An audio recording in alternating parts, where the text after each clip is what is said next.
The biggest story in motorsports will also help sprint car racing.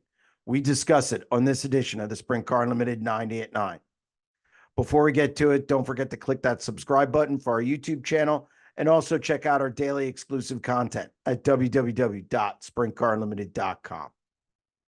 Kyle Larson competing in this year's Indianapolis 500 is a huge boost for sprint car racing.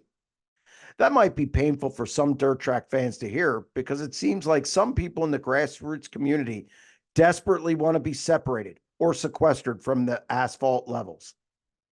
Of course, that's short-sighted thinking.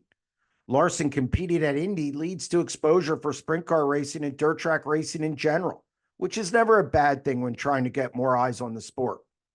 At Kokomo Speedway Monday night, news outlets converged on the Indiana facility for the High Limit show. Included in that group, NBC and the Fox affiliate out of Indy.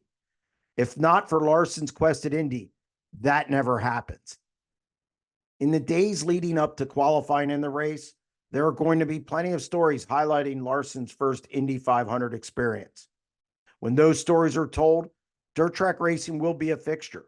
You can't talk about Kyle Larson without mentioning his love of grassroots racing or his involvement in the sport. And regardless if it's high limit, a regular sprint car race, a late model, it's good for dirt track racing to be mentioned on the national level. It doesn't matter if Kyle Larson wins the Indianapolis 500. He doesn't even have to put it in the top 5. The most important thing, he's competing in the event.